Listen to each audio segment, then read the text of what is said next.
सिखों के प्रथम गुरु श्री गुरु नानक देव जी ने पूरी दुनिया को बराबरी, प्रेम और मानवता का संदेश दिया। वो हर धर्म को समान समझते थे, पर इसके विपरीत तुर्क और मुगल हमलावर खुद को सर्वश्रेष्ठ समझते थे।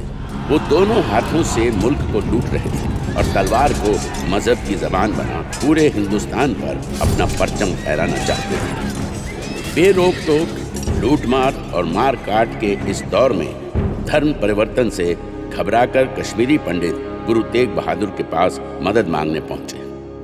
तब 8 साल की छोटी उम्र में ही गुरु गोविंद सिंह ने कश्मीरी पंडितों के पक्ष में आवाज उठाकर अपने गुरु पिता को इस जुल्म के खिलाफ लड़ने की प्रार्थना की। पिता गुरु तेग बहादुर ने जुल्म का सामना किया और जब मानव अधिकार शब्द भी इजाद नहीं हुआ था, कश्मीरी पंडितों की रक्षा के लिए अपना जीवन बलिदान कर दिया। शीश कटा दिया पर झुकाया नहीं। पर इसके बाद भी धर्म परिवर्तन का ये जुल्म थमा नहीं। दशमेश पिता की जवानी के साथ साथ ही इस जुल्म के खिलाफ लड़ने का जज्बा भी जवान हो गया। उन्होंने अपने विचारों से अज्ञान के अंधकार को और अपनी तलवार से अन्याय को मिटाने का फैसला लिया। श्री अनंतपुर साहब में खालसा पंथ की स्थापना की और पूरी मुगलिया हुकूमत को झंझोड़ के रख दिया। लोगों के हक, सच और धर्म की आजादी के लिए उन्होंने अपना सब कुछ कुर्बान कर दिया, अपने 4 साहबजादे भी।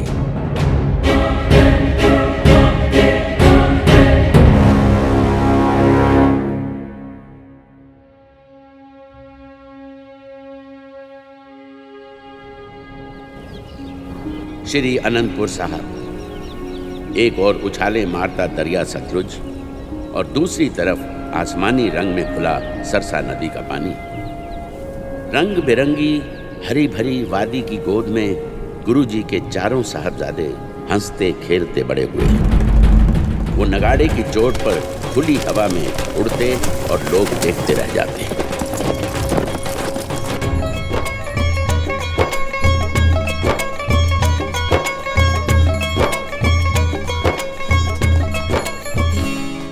पिताजी ने हुक्म दिया है कि मुझे सफेद हाथी पर बिठाकर वीरों की दौड़ दिखाओ।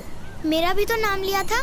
हाँ, वो कहते थे कि फतेह सिंह को भी साथ बिठा लेना। पर मुझे तो जल्दी।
डूबने से बचा है।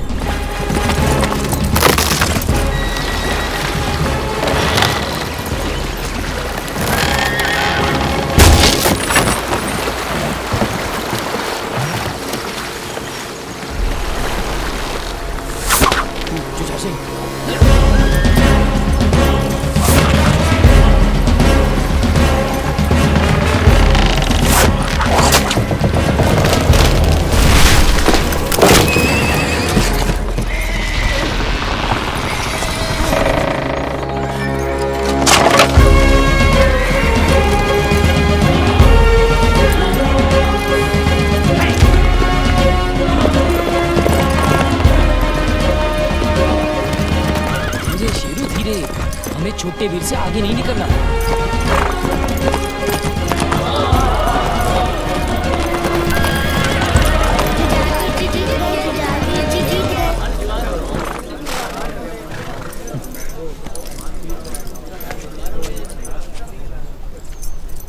गुलाब सिंह जी, अब हमें नीचे उतारो।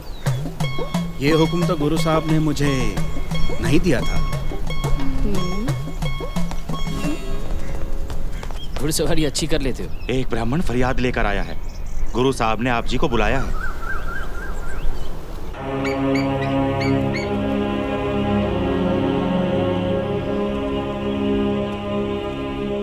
हे दशमेश पिता, मैंने बहुत दरवाजे खटखटाए, बहुतों के पास जाकर फरियाद की, पर किसी ने मेरी मदद नहीं की।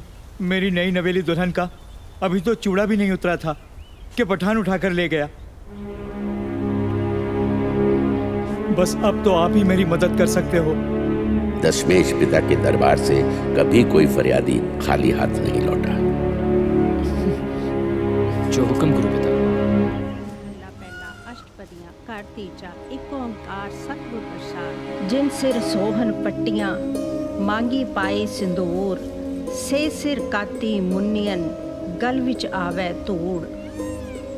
हमारे मुल्क पर हुए बाबर के हमले का श्री गुरु नानक देव जी ने अपनी बानी में बताया है कि कैसे सुहागनों के सिंदूर मिट्टी में मिल गए, जिनके सर पर सुंदर पट्टियां थी कैसी उनकी बुरी हालत हो गई। लोगों के दर्द को अपने दिल में समोकर गुरु साहब ने बाबर को कहा था कि इतना कुछ देखकर भी तैकी दर्द ना आया। दादी माँ, इतना जालिम था बाबर, उसके राज में लोग इतने दुखी थे। ये जो दिल्ली के तख्त पर बैठा है, इसके राज में कौन सा कोई सुखी है? वीर जी, आप औरंगजेब की बात कर रहे हो ना? हाँ, उसी पत्थर दिल इंसान की।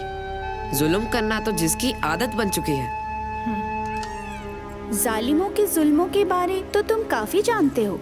दादी माँ जो गुरबानी सिखाती है वो भी तुम्हें याद है या नहीं? बानी तो सहज होती है गुरु माता, अपने आप कंठस्थ हो जाती है। हाँ गुरु माता, सुनो फिर। आद गुरु नमे, जुगाद गुरु नमे, सत गुरु नमे, श्री गुरुदेवे नमे। ये दोनों तो सही उतरे हैं जुझार सिंह। और तुम्हारी संस्कृत और फारसी की पढ़ाई कैसी चल रही है? गुरु माता, अब हम संस्कृत और फारसी बोलनी ही नहीं, लिखने भी जानते हैं। गुरु माँ, वीर जी तो अब घोड़े की लगाम अच्छी तरह खींच लेते हैं। अच्छा, अब तो मैदान जंग में चमकने वाली तलवार आपके बेटे के हाथों में खिलेगी। क्या सोचने लगी गुरु माँ? बेटा, शस्त्र धारण करके युद्ध में जाने से पहले जैसे तुम्हारा बड़ा भाई सोना गबरू जवान लगता है, तू भी वैसा ही लगा करेगा ना? गुरु माँ, आपके आशीर्वाद के बिना भला मैं मैदान जंग में कैसे जाऊंगा? तब खुद ही देख लेना। परमात्मा तुझे तेरे वीर की तरह शस्त्र विद्या में निपुणता बख्शे। तेरा कदका कैसा चल रहा है? ओह गुरु माँ, ये हमेशा मुझे अपनी बातों में लगा लेते हैं। दादी माता। हाँ, जाओ।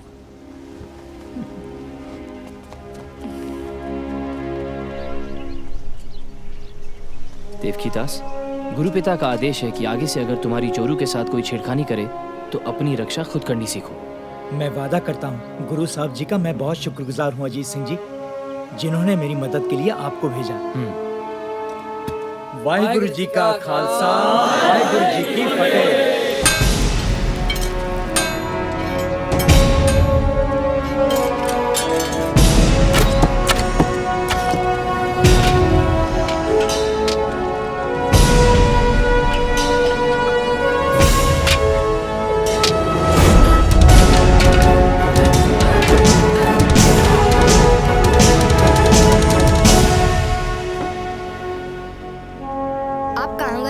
जुझार वीर जी ने तो आज कमाल कर दिया। मैं गुरु पिता को बताने गया था।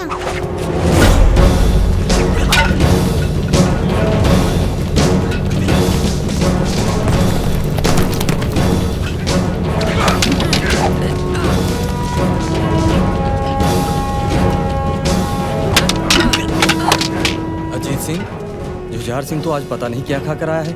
ये तो किसी के भी पाँव नहीं टिकने दे रहा। मेरा छोटा वीर अब जवान होता जा रहा है।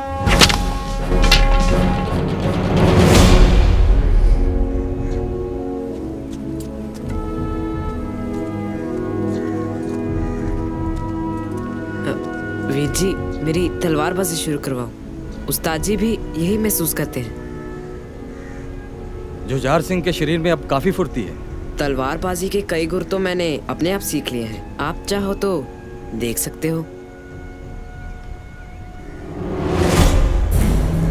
अच्छा जी। मेहर सिंह जी,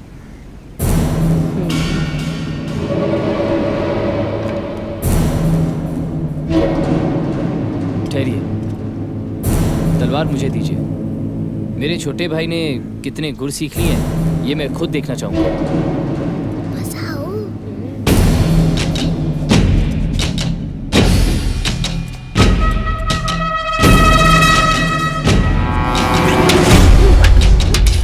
तो ऐसा लगता है वीर जी कि मैं मैदान जंग में दुश्मन के हाथ पकड़ी तलवार को गिरा सकता हूँ।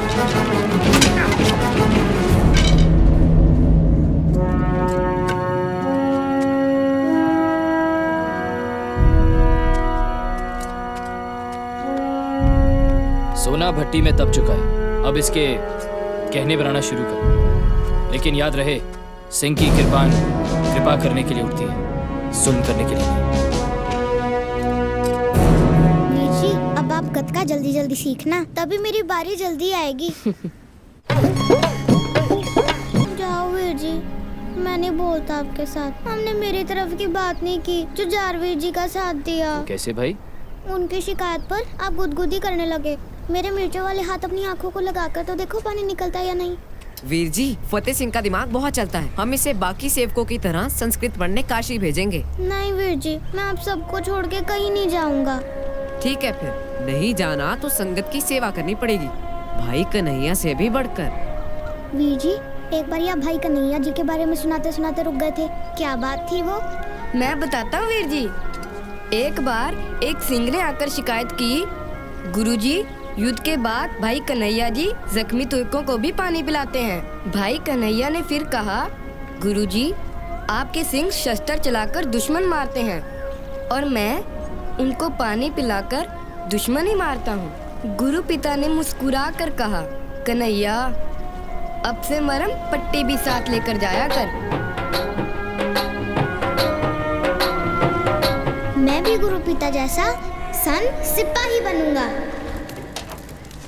ये क्या गंगू, मैंने तुम्हारे पास बच्चों के लिए घी शक्कर भेजी थी, तू वैसे ही वापस ले आया? मैं क्या करता माता जी, आपके चारों लाल तो अंदर से दरवाजा बंद करके बैठे हैं। कहते हैं शाम तक हमें कोई ना बुलाए। ये जब भी चारों इकट्ठे होते हैं नया ही रंग ले आते हैं। माता जी, आपको पता है इस पर ये क्या करना चाहते हैं? कल मेरे पोते दरबार में उस आत्मा रूपी परमात्मा के बारे में गुणगान करेंगे, जिसके आने से धरती का अंधेरा छटा और रोशनी हो गई। वाहे गुरु वाहे गुरु वाहे गुरु वाहे गुरु वाहे गुरु वाहे सतगुरु नानक परगटया मिटी तुंद जग चानन हुआ। वाहे गुरु वाहे गुरु वाहे गुरु सत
देखा, मेरे पोतों ने खुश कर दिया मेरे लाल को। ये खुशियों का मेला हमारे घर हमेशा हंसता बसता रहे।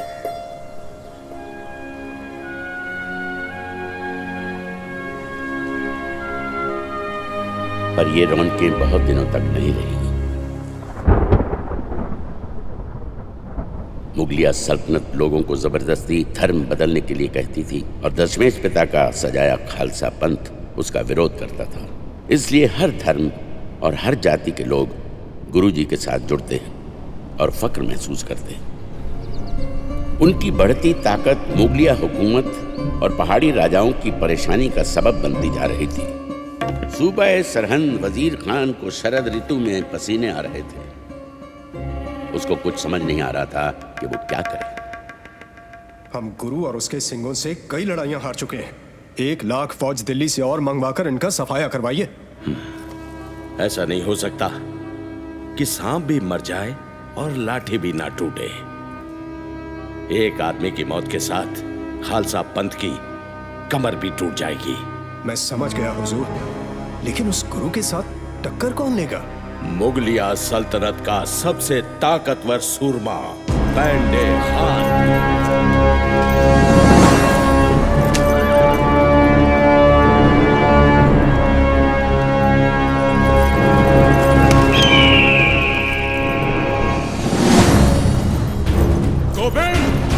अपनी फौजों को क्यों मरवाता है? चल, तू और मैं आपस में दोनों लड़कर जंग का फैसला कर लेते हैं। गुरु साहब ने 5 प्यारों से आज्ञा मांगी। फिर तैयार हो जा गोविंद।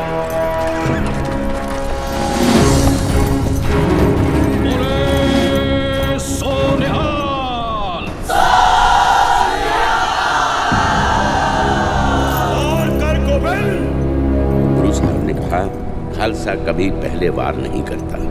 ललकारा तूने है पेंडे खान, वार मैं कैसे कर सकता हूँ? नहीं, पहला वार तू कर गोविंद। गुरु साहब ने कहा, सोच ले पेंडे खान, अगर वार करने की तमन्ना दिल में ही रह गई तो फिर क्या करेगा? तो फिर बचा अपने आप को। देखो दीनाबेग साहब, पेंडे खान का तीर खालसा पंथ की कमर तोड़ने के लिए तैयार है।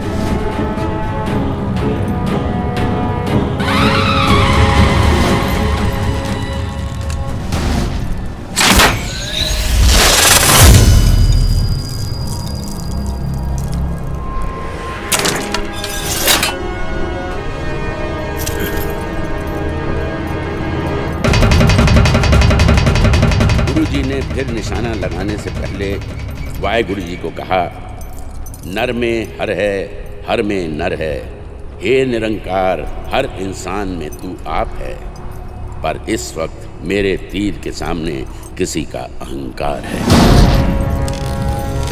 पेंडे खान की खबर सुन वजीर खान तिलमिला उठा। उसकी नजर फिर पहाड़ी राजाओं पर पड़ी।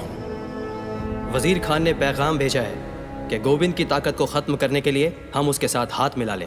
उस जालिम के साथ हमें कोई समझौता नहीं करना चाहिए, खास तौर पर गोविंद के खिलाफ। हमने उससे जितनी लड़ाइयां लड़ी, हम सबको मुंह की खानी पड़ी। फिर भी गोविंद ने कभी भी तुम्हारी किसी की जमीन के एक टुकड़े पर भी कब्जा नहीं किया। इसमें भी उसकी कोई चाल होगी। बिल्कुल, वजीर खान भी परेशान ना होता तो ये पैगाम ना भेजता। हम सब आपकी राय के साथ चलेंगे राजा अजमेर चंद। मुगलों और पहाड़ी राजाओं ने एक दूसरे के साथ हाथ मिलाकर आनंदपुर के किले को घेर धावा बोला और जंग शुरू हो गई। 6 महीने बीत गए। शरद ऋतु ने हर तरफ पांव पसार दिए। सिपाहियों में बीमारी फैलने लगी। मुगलों और पहाड़ी राजाओं के खजाने खाली होने लगे। सिपाहियों में बगावत दिन ब दिन बढ़ती जा रही थी। किले में भी हालत ठीक नहीं थी। 6 महीने से किले में खाने पीने का सामान ना के बराबर था। भूखमरी इस हद तक फैल चुकी थी कि 100 सिंहों ने गुरु साहब को छोड़ने का फैसला किया। गुरु साहब ने अपनी माताजी को उनके पास बात करने के लिए भेजा। तुम्हारे गुरु ने तुम्हारी विनती मंजूर कर ली है। बस इस बिदावे पर लिख दो कि तुम उनके सिख नहीं और वो आपके गुरु नहीं। हम लिखने के लिए तैयार हैं। यहाँ अब सिवाय भूखमरी और मौत के अलावा कुछ नहीं। इस किले को छोड़कर जाना ही अच्छा है। अगर कोई और सिंह आज से खुद को सिंह नहीं कहलाना चाहता तो वो भी इनके साथ बाहर जा सकता है।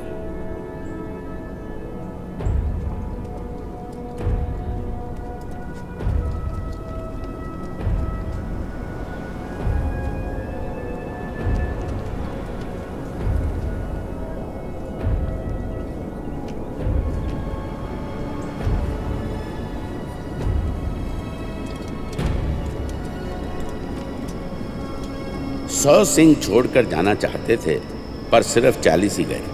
बाकियों के जमीर ने आज्ञा नहीं दी। सिपे सालार, वो सिंह जा रहे हैं। रुक जाओ, लगता है डर कर भाग रहे हैं। जाने दो। सही सोचा जनाब। इससे पहले कि हमारी फौजें घेरा तोड़ दें, बस ऐसे ही ये किला खाली हो जाए।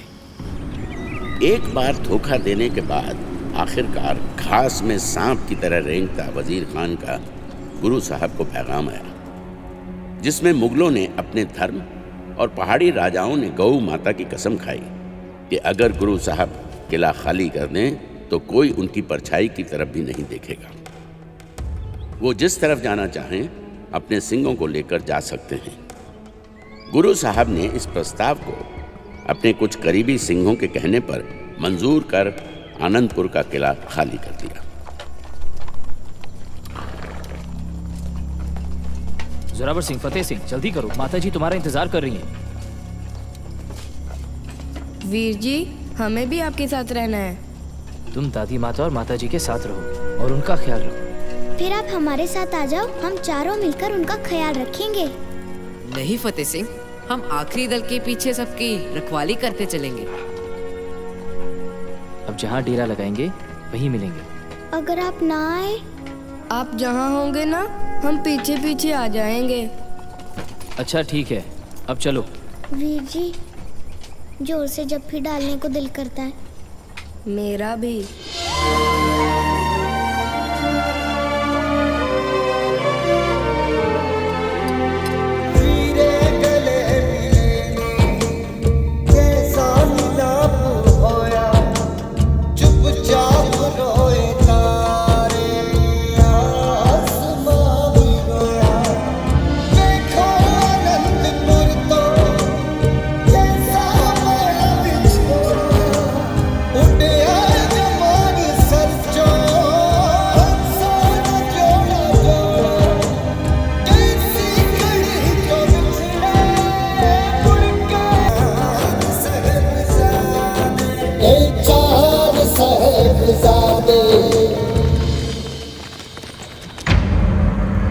खान साहब, समझौते मुताबिक गुरु और उनके सिंहों ने शांतिपूर्वक किला खाली कर दिया। मुझे किले की ईंटें सर पर मारनी है। मुझे तो अपना शिकार गोविंद किले से बाहर चाहिए था। इच्छा तो पूरी हो गई, अब सोच क्या रहे हैं खान साहब? हम ये नहीं कर सकते। हमने अपने धर्म और इन्होंने अपनी गौ माता की कसम खाई है। कसम?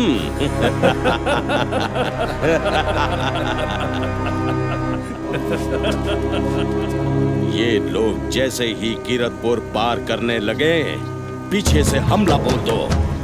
गुरु के साथ साथ एक भी सिंह जिंदा ना बचे।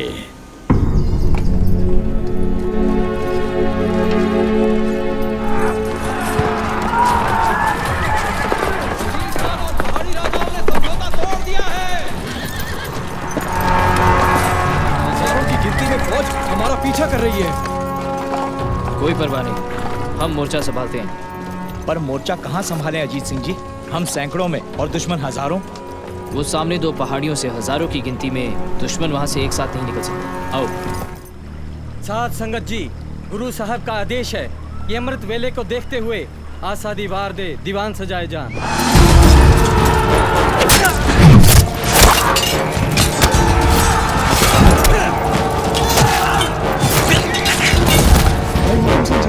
मुगलों और राजपूतों का एक और झुंड हमारी तरफ आ रहा है। इन दोनों भाइयों को यहाँ नहीं होना चाहिए। सिंह जी, दुश्मन चालाकी से किसी और रास्ते जाकर सिरसा किनारे हमला न कर दे। हमें एक बार जाकर देख आप चलिए, मैं आपके पीछे से आता हूँ। पहाड़ी पर पड़े उस पत्थर को फेंककर रास्ता कर दो। हम कहाँ जा रहे हैं? हमें सिरसा किनारे जाकर एक बार वहां की खबर ले लीजिए।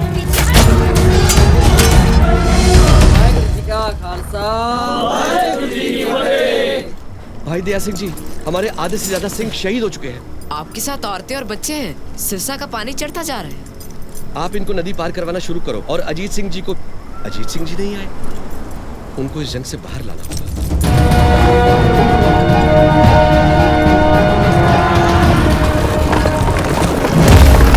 खड़े हो जाओ, यहाँ से एक भी मुगल सिरसा की तरफ जा ना पाएगा।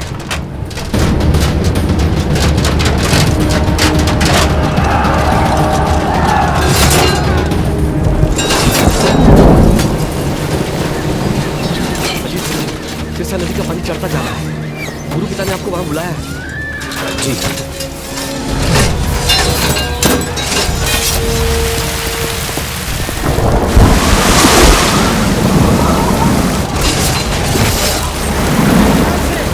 पानी का बहाव बहुत तेज है, कहीं आपके पैर ना उखाड़ दे। सिंहों का मोर्चा भारी पड़ रहा है, पहाड़ी पर चढ़कर उन पर पीछे से वार करो।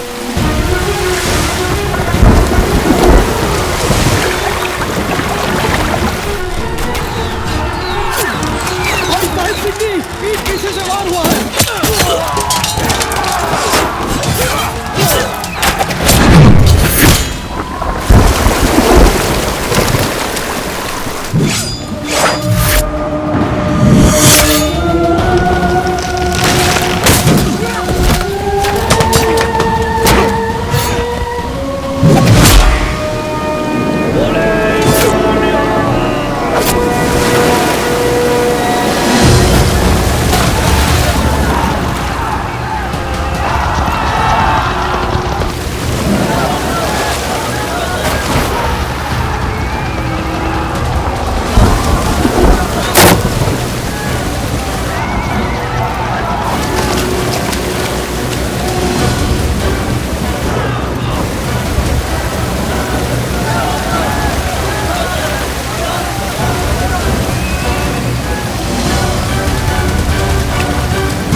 खान साहब, हम पुल की तरफ से इनका पीछा करते हैं।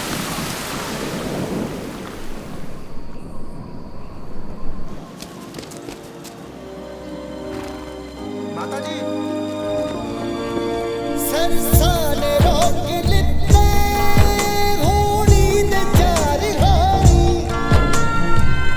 हम दूर तक देख कर आए हैं माता सुंदरी जी, कोई दिखाई नहीं दिया। भाई मनी सिंह जी, हमें दिल्ली की ओर चल देना चाहिए। एक बार फिर देख कर आता हूँ, शायद अजीत वीरा या कोई और मिल जाए। यहाँ रुकना खतरे से खाली नहीं है माता जी, चलिए निकल चलते हैं। चलो बच्चों, गंगू ठीक कहता है, जैसे वाहिगुरु की मर्जी।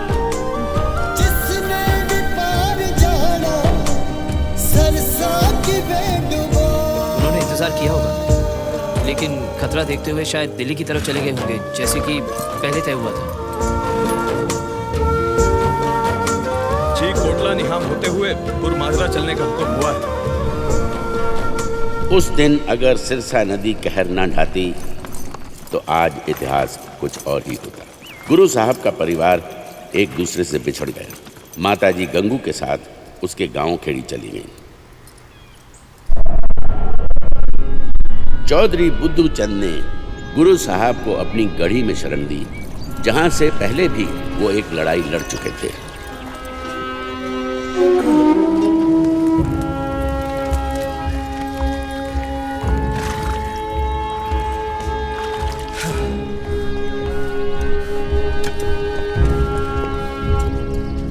गढ़ी काफी ऊंची जगह पर बनी हुई है। इसके 4 दरवाजे हैं। इन 3 दरवाजों से दुश्मन का आना जाना मुश्किल ही नहीं, असंभव है। केवल इस बड़े दरवाजे से आया जाया जा सकता है। इसके बाहर झाड़ियां और पहाड़ियां हैं। गढ़ी के हर तरफ हमारी नजर रहनी चाहिए। पर इस दरवाजे की ओर खास तौर से नजर रखनी पड़ेगी, क्योंकि दुश्मन अगर हमला करेगा तो इस तरफ से ही करेगा। हिम्मत सिंह जी, गढ़ी के चारों दरवाजे पर पहरेदार तो लगा दिए हैं, पर साधन फिर भी सीमित है। लेकिन हौसले तो बुलंद हैं। सुनकर खुशी हुई। अच्छा हुआ कि रास्ते में और हथियार ले लिए। बिल्कुल सही। आओ गुरु पिताजी के पास चलते हैं। हम लोगों को यहाँ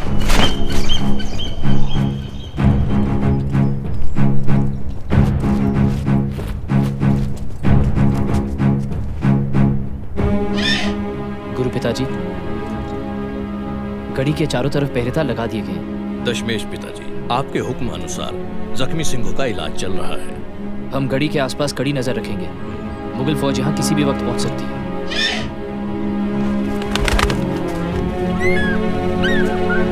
अजीत सिंह जी, हम असली पहरेदार को तो भूल ही गए थे।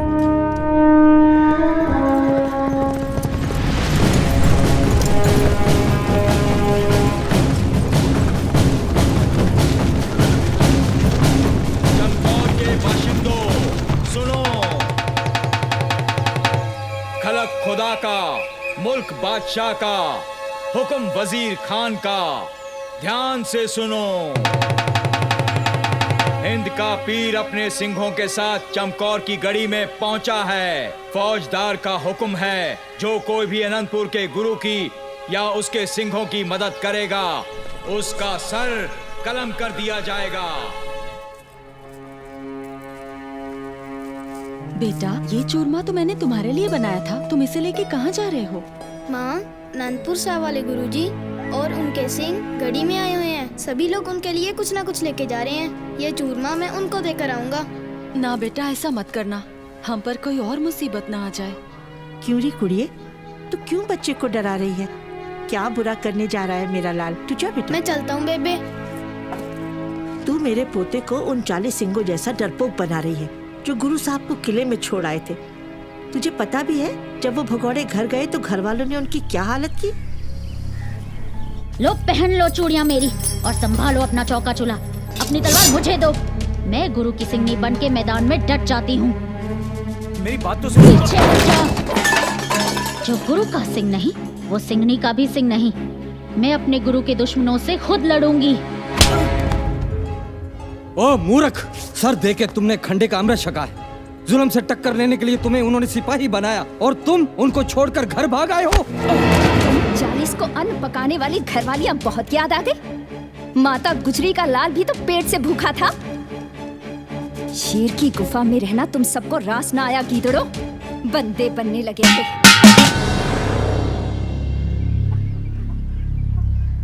माफ करना माँ जी, बेटे के मोह ने मुझे कमजोर बना दिया और मैं सिंहनी होने का फर्ज भूल बैठी। इससे पहले कि इस पहरेदार की आवाज मेरे जैसे किसी और माँ को डराए। सुनो सुनो सुनो, चमकौर के बाशिंदों, सुनो। खलक खुदा का, मुल्क बादशाह का।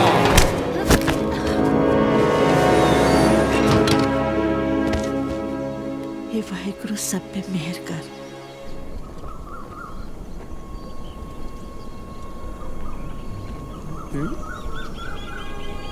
भाग सिंह जी, वो देखो, 2 बच्चे झाड़ियों में छिपते हुए गढ़ी की तरफ आ रहे हैं। चलो देखते हैं।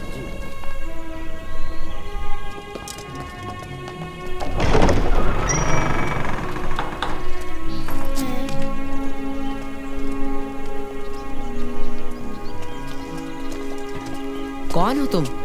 हमने सुना है कि अनंतपुर साहब वाले गुरुजी फिर से गढ़ी में आए हुए हैं और मैं उनके लिए चूरमा लेकर आया हूँ। मैं घी शिकर।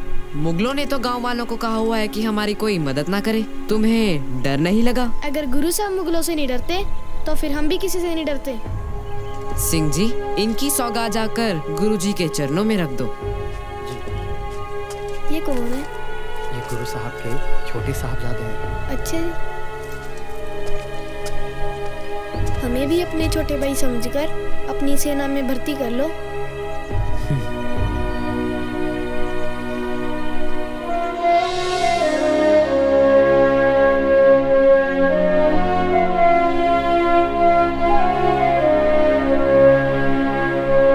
वीर जी,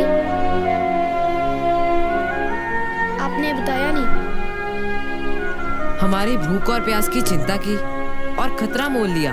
ये काम किसी योद्धा सूरमे से कम है? भाग सिंह जी, इन दोनों नन्हे योद्धाओं को हिफाजत से इनके घर तक पहुंचा दो।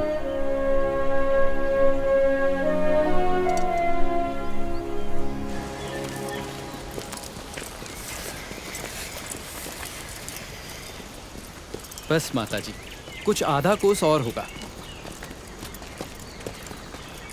लो, आ गए। कुम्मा, ओ कुम्मा!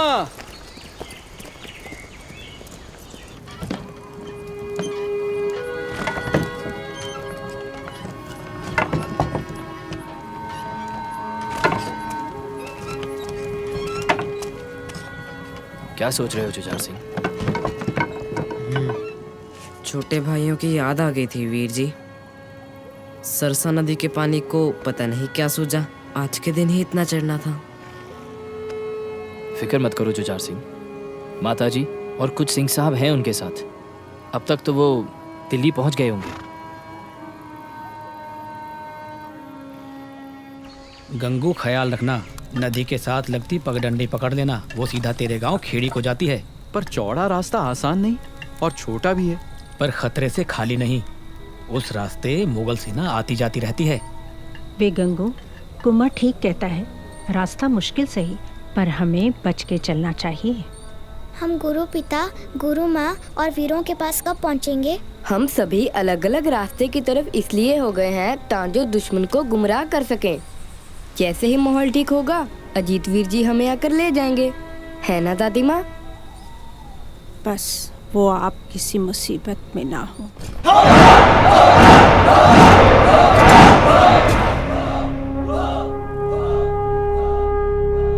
सुबोय सरहंग! मान सिंह जी, गिनती में मुगल फौज कितनी होगी? यही कोई 10 लाख के करीब। 42 के सामने 10 लाख? सिंहों के जोश से कितना डरती है मुगल फौज। वाह जुझार सिंह वाह, माँ पर तीर, पिता पर घोड़ा, ज्यादा नहीं तो थोड़ा थोड़ा, पर तुम तो थोड़े से भी कहीं आगे निकल गए।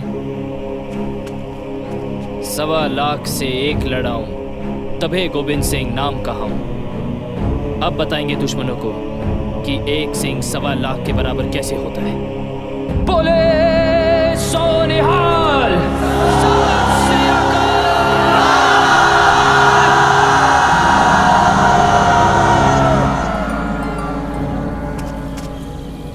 बात सुन नपन मियाँ, तुम तो कहते थे मुट्ठी भर सिंह है। मुझे तो 100 की खबर थी, पर उनके जयकारे ने तो कान के पर्दे फाड़ दिए। मुझे तो ज्यादा लगते हैं। और सिंह आ गए होंगे। वो कितने होंगे? 100, 500, 1000? हम लाखों में हैं। मैं जनाब वजीर खान के साथ मशवरा करके आता हूँ। जाओ। तुम जाओ, मैं तो इतना जानता हूँ कि इनमें से कल एक भी नहीं बचेगा।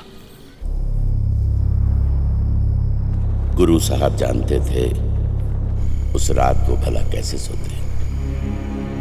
सोचते हुए गुरु आराम करती हुई फौजों में आए, सोए हुए बच्चों के जैसे खुद पिता आए। खोले दबे पांव टहल रहे थे सतगुरु। भक्ति से मुरीदों की बहल रहे थे सतगुरु। देखते हर एक को गुरु दीदारे तरसे।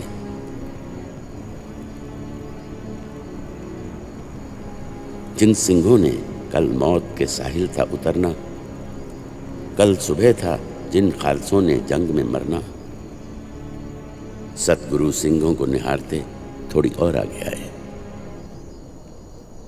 साहबजादे जहां दोनों ही सोए हुए पाए, जिगर के टुकड़ों से हुआ जबकि गुजरना मुश्किल हुआ, इस जगह से कदम आगे को धरना। सोचते थे कल दोनों ही परवान चढ़ेंगे, पर खुरदार मेरे सचकंद में तुम चैन करोगे।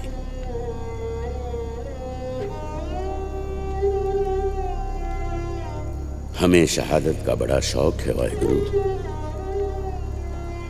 सब कुछ है तेरा, कुछ भी ना मेरा है वाहेगुरु।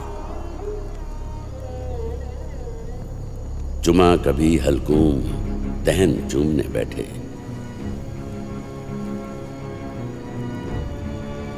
जैसे धरती पर सोए तो कमल चूमने बैठे।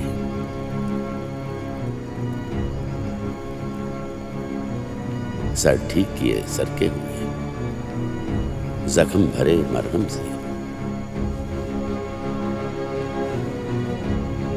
साफे कभी सिंहों के,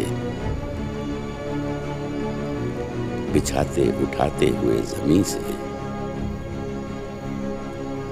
उल्फत के ये जज्बे नहीं देखे कहीं हमने। है देखना एक बात सुने भी नहीं हमने। करतार की सौगंध है, नानक की कसम है, जितनी भी हो गुरु गोविंद की तारीफ वो कम है।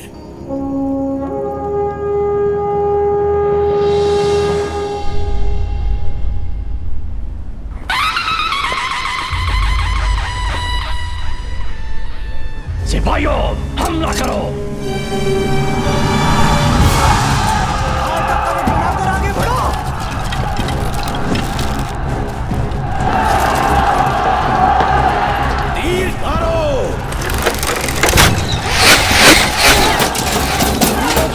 लगातार करो ताकि गड़ी से सिंह बाहर ना आ सके और हमारे आदमी गड़ी तक पहुंच जाए।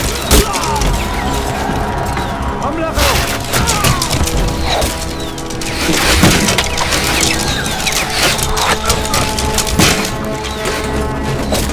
गड़ी के दोनों कोनों पर जाके इनके पैरों पर तीर मारते हैं।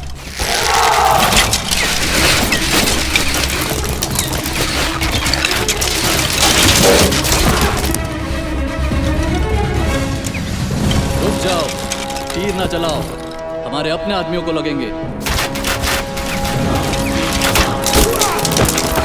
आगे बढ़ो।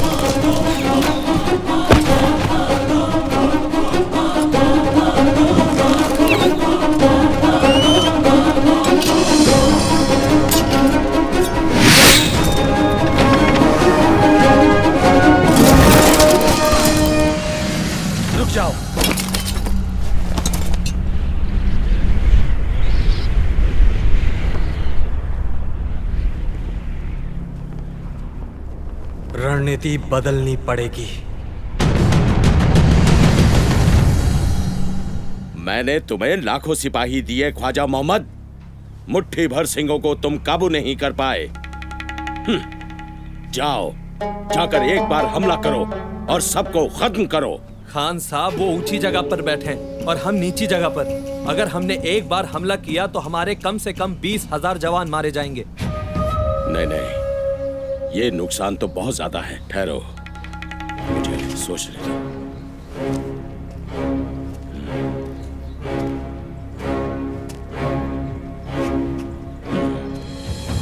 ऐसा करो, उनकी तीरों की मार से तुम सब 10 गज दूर रहो।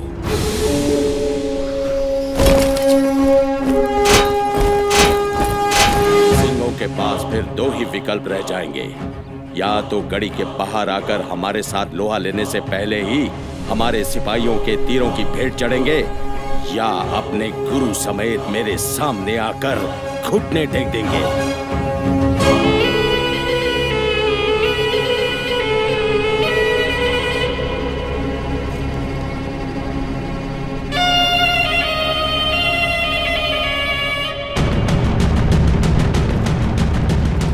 समय आ गया है शहीदी पाने का। मुगल गड़ी को घेर कर बैठ गए हैं। उनको पता है कि हमारे पास खाने पीने का सामान सीमित है। गुरु साहब का हुक्म है, हमें गड़ी से बाहर जाकर लड़ना होगा। ठीक है, हम एक बार जाकर हल्ला बोल देते हैं। कम से कम सैकड़ों को धरती पर लिटा देंगे। हम सैकड़ों नहीं, हजारों को मारेंगे, लेकिन जैसे गुरु पिता का हुक्म है। ये 5-5 सिंहों का जत्था मुगलों से युद्ध करने के लिए कड़ी से बाहर जाएगा।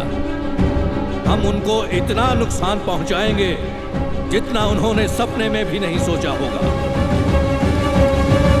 पहला जत्था लेकर मैं जाऊंगा। मेरे साथ 4 सिंह जाने के लिए तैयार हो जाए।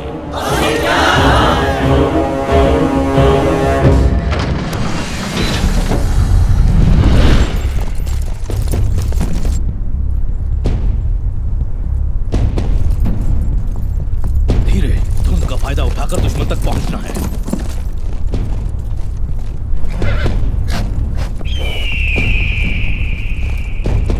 सिंह आ रहे हैं, तू जाकर देख, तू जाकर देख।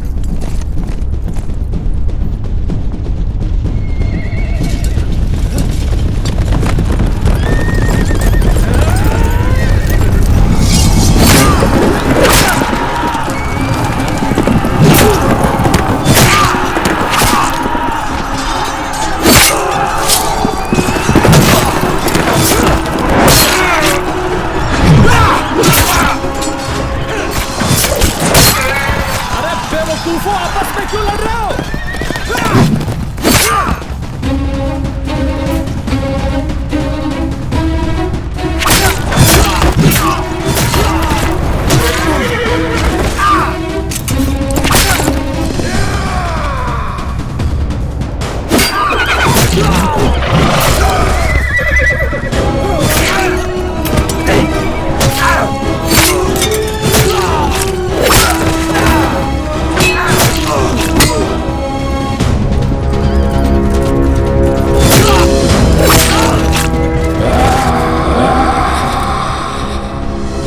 बंद करो इसकी।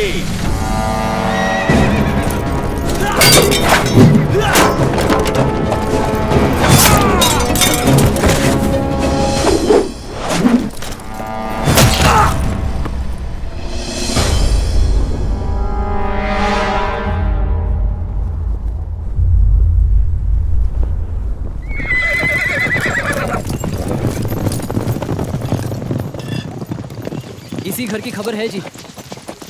कोई है?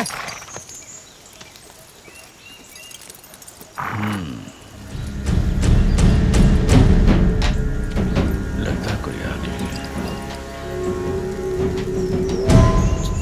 जी हुजूर। तूने अनंतपुर वाले गुरु के किसी परिवार वाले को या उनके सिंहों को देखा है? आपके पहले एक टोली आपके सिपाहियों की आई थी और वो भी यही पूछ रहे थे। मैंने उनको भी यही बताया था कि मैंने कोई सिंह नहीं देखा। लगता है बशीर खान की टोली होगी। चलो हम नदी किनारे छोटे वाले रास्ते से चलते हैं, वो हमें जल्दी मिल जाएंगे। छोटे रास्ते?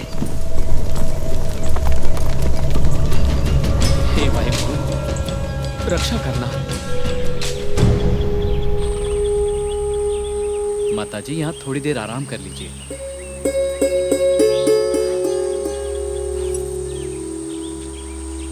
फतेह सिंह, तो क्या सोच रहा है फतेह सिंह? दादी माँ, माता जी की याद आ रही थी। याद तो मुझे भी आ रही थी, पर माता जी के साथ अजीत वीरा, जुजार वीरा और गुरु पिता तो होंगे ना दादी माँ? हाँ पुत्र, शायद। दादी माँ, माता जी भी हमें याद करते होंगे ना? क्या हुआ माता जी? आप फिक्र मत कीजिए माता जी, आपके लाल जहाँ भी होंगे खुश होंगे। चौकड़ी एक दूसरे के बिना नहीं रह सकती। हे वाहिगुरु, सुख रखना। भाई दया सिंह जी, 3 जत्थे गढ़ी के बाहर जा चुके हैं। अब अगला जत्था मैं लेकर जाऊंगा। बस अरदास करने के बाद गुरु पिता का आशीर्वाद लेकर आता हूँ। हेलो जी सिंह जी, आप इस युद्ध में नहीं जा सकते। क्यों नहीं जा सकता? आपकी कुर्बानी से पंथ को कभी ना पूरा होने वाला घाटा होगा। मुझे शहीद हुए सिंहों से अलग करके ना देखो भाई दया सिंह जी। खालसा पंथ रिश्तों का मोहताज नहीं। मैं अपने गुरु पिता को अच्छी तरह जानता हूँ। वो मुझे जंग में भेजने के लिए अपने हाथों से गढ़ी का दरवाजा खोल देंगे। अजीत सिंह अपनी जिद पर अड़े हुए हैं। अब तो बस गुरु साहिब ही रोक सकते हैं।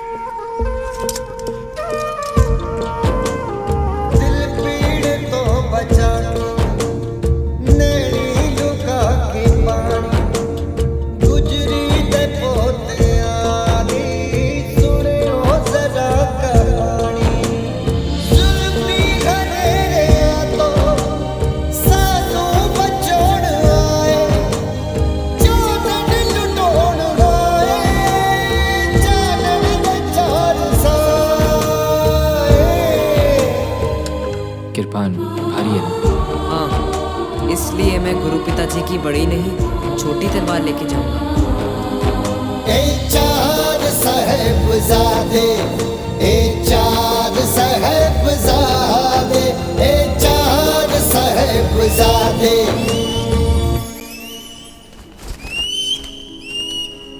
गुरु साहब जी, हमने आपके पास एक फरियाद की थी, लेकिन हमारी बात का आपने कोई जवाब नहीं दिया। गुरुपिता, मैं युद्ध में जाने के लिए तैयार हूँ। अजीत सिंह जी, आप... नाम मेरा अजीत है। जीता नहीं जाऊंगा। जीता गया अगर तो जिंदा नहीं आऊंगा। मुझे आशीर्वाद दीजिए गुरुपिता। दशमेश पिता ने अजीत सिंह को जंग में भेजकर साबित कर दिया कि माता गुजरी के लाल को लोगों के सर मांगने का ही शौक नहीं, जरूरत पड़े तो कौम की खातिर अपने बेटे का सर भी दे सकते हैं। देश बाबर मोहे है, शुभ कर्मंते कभू न डरूं, न डरूं और सोच अब जाए लड़ूं, निश्चय कर अपनी जीत करूं।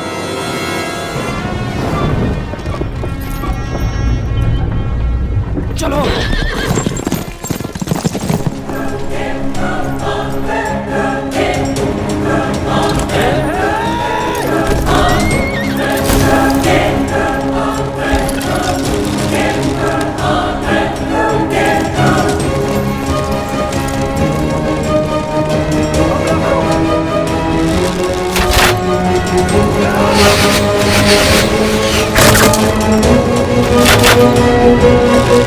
Thank you.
चीज की जरूरत हो ले आओ। मोहरे और चाहिए तो मुझसे ले लेना।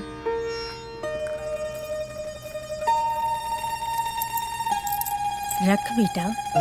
माता जी, यहाँ भी तो सब कुछ आपका ही है ना, ये तकलीफ मत कीजिए, मैं रोटी बनाती हूँ।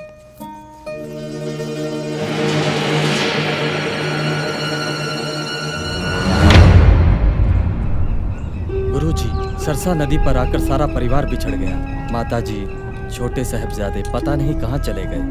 अजीत सिंह जंग में शहीद हो चुके हैं, फिर भी आपके माथे पर कोई शिकन नहीं।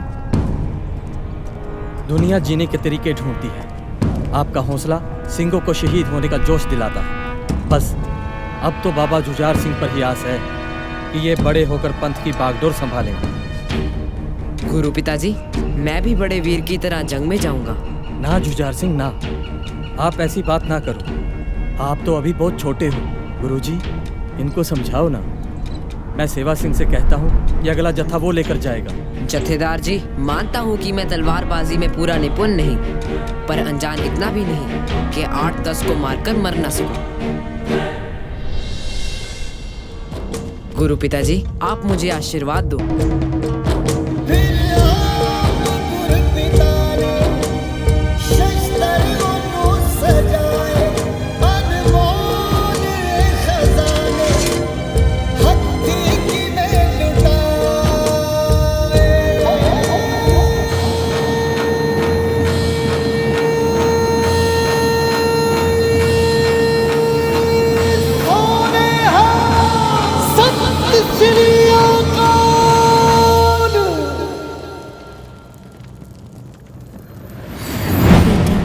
शस्त्र धारण करके युद्ध में जाने से पहले जैसे तुम्हारा बड़ा भाई सोना गबरू जवान लगता है, तू भी वैसा ही लगा करेगा।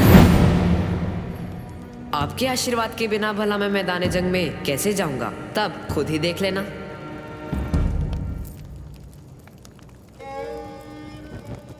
गुरु माँ, आप यहाँ?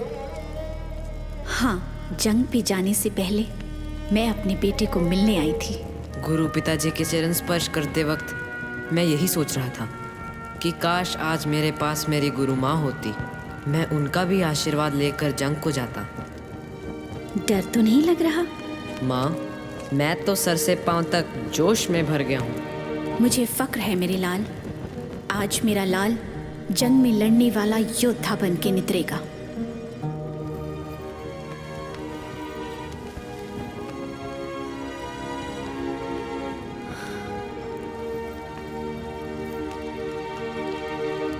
माँ, आपकी आंखों में आंसू? ये आंसू नहीं, आशीर्वाद है बेटा।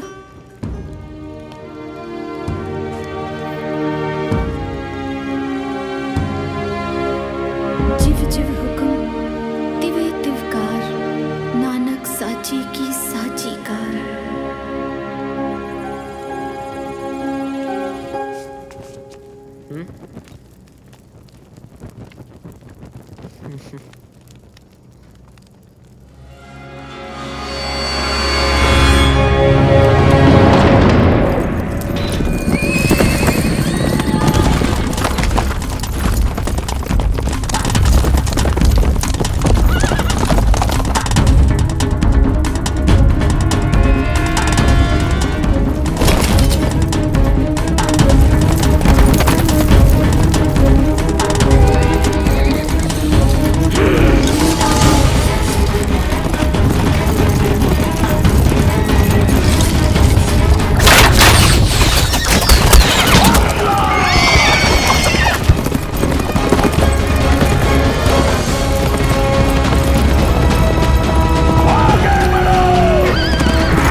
ये गुरु का दूसरा पुत्र है।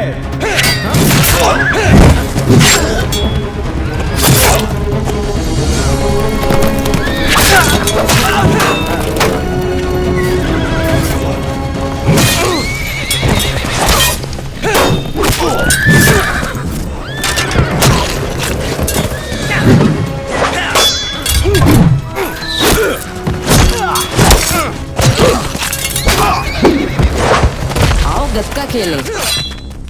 दूध के दांत अभी टूटे नहीं, और सुरमाओं से लड़ने आ गया है। बहुतों का शिकार कर चुका हूँ और 20 का भी और करूँगा।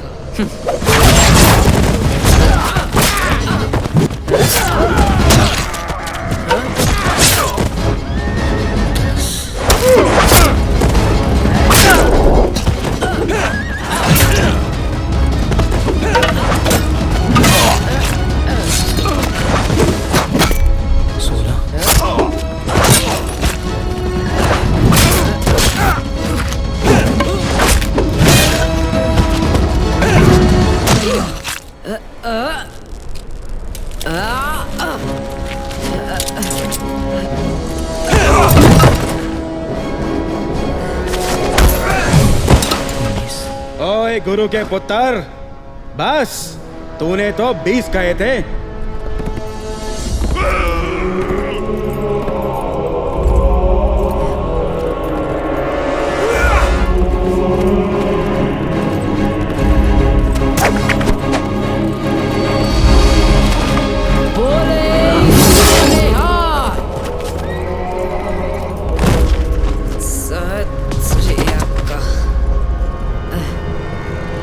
चलो।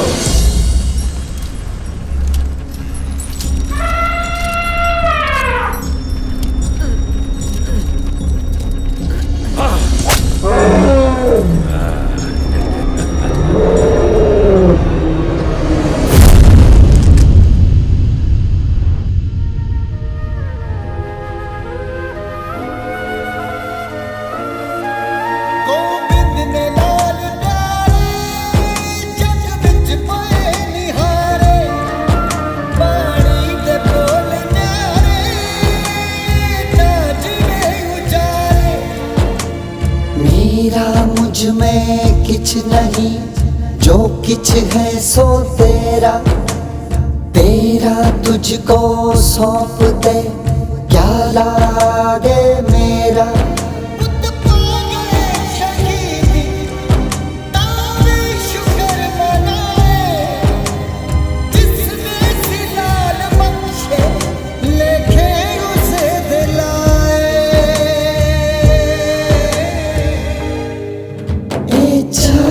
साहेबजादे, ए चार साहेबजादे।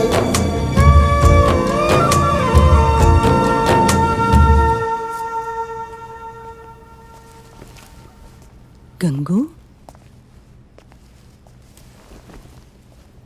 गंगू,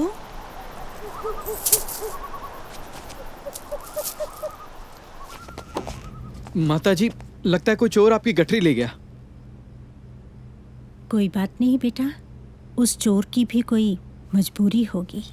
हाँ, पर माताजी उसमें तो आपका सब कुछ था। नहीं बेटा, मेरा सब कुछ तो मेरे पास है। नहीं नहीं माताजी, मैं जाकर कोतवाली में शिकायत करता हूँ। रहने दो बेटा, आजकल चोरों से ज्यादा लोग कोतवाली में लूटे जाते हैं। जैसे बोलो माताजी। कोतवाल आया तो मेरा खजाना ही ले जाएगा। सही कहा था सिंगों ने, बंद मुट्ठी खुले हाथ की सारी उंगलियां तोड़ देती है। इनके गुरु में जरूर कोई रूहानी ताकत है। कोई रूहानी ताकत नहीं है दरमिया। मैदान जंग में फतेह जिगर वालों की होती है। वजीर खान को कहो अपने बच्चों को जंग में भेजकर दिखाए।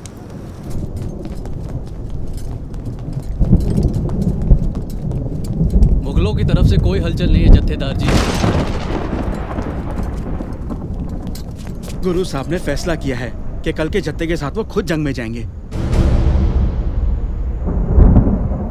नहीं संगत सिंह जी, ये नहीं होना चाहिए। किसी भी कीमत पर हमें गुरु साहब को रोकना ही होगा। भाई दया सिंह जी, गुरु साहब ने पंच प्यारों को अमृत छकाकर खालसा पंथ बनाया। हाँ, इसका मतलब पंच प्यारे ही पंथ और पंथ ही पंच प्यारे हैं। बिल्कुल। बस फिर हम सब गुरु साहब के पास जाकर विनती करते हैं कि गुरु जी, आप हो तो पंथ है और हमारे सिखों के लिए पंथ ही सब कुछ है। खालसा ही गुरु और गुरु ही खालसा है।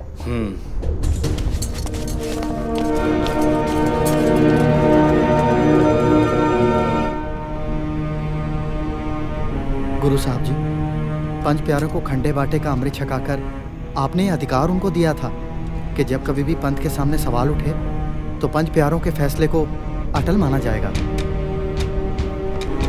हम पंच प्यारे आपके बनाए खालसा पंथ की लोकतांत्रिक नीति को बरकरार रखते हुए कौम के हित के लिए अपने गुरु से विनती करते हैं कि वो गड़ी छोड़कर चले जाएं।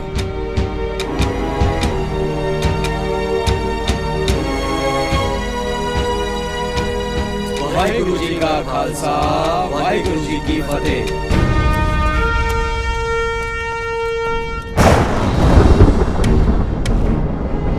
उस रात गुरु साहब अपने किसी सिंह को अपनी पोशाक पहनाकर गढ़ी से एक आम आदमी की तरह निकले। उनके साथ भाई दया सिंह, धर्म सिंह और भाई मान सिंह थे। लेकिन जाते जाते भी योद्धा की तरह दुश्मनों को ललकारते हुए गए। ताली ठोक कर कहा, हिंद का पीर जा रहा है, कोई रोक सकता है तो रोक ले। ये सुनकर मुगलों में भगदड़ मच गई। तूफान के कारण मशालें बुझ गई। कौन है उधर? उधर से आवाज आई, सुना? अरे कुछ दिखाई नहीं दे रहा है, इनसे सुनाई भी नहीं दे रहा है। घनी काली रात थी, किसी को समझ में नहीं आ रहा था कि क्या हुआ। मैंने शायद ठीक सुना है, फौजदार को जाकर कहता हूँ। अगली सुबह चमकौर साहब में घमासान युद्ध हुआ।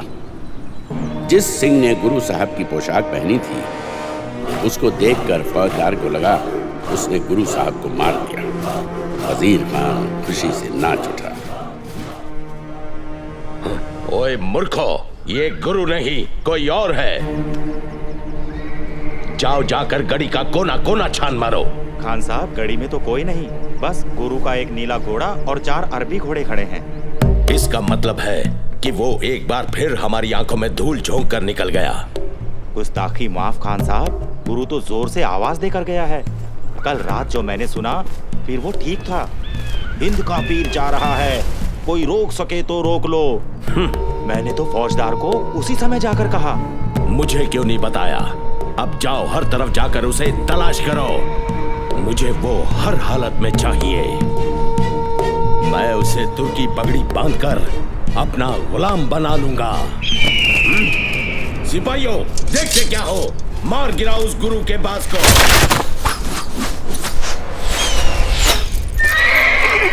आपकी इज्जत पर हाथ डाला है जनाब, छोड़ेंगे नहीं।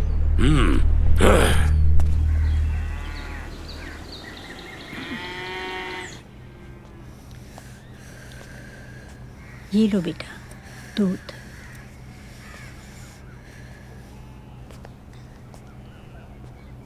दादी माता, गंगू अजीत वीरे को संदेश पहुंचा के आ गया।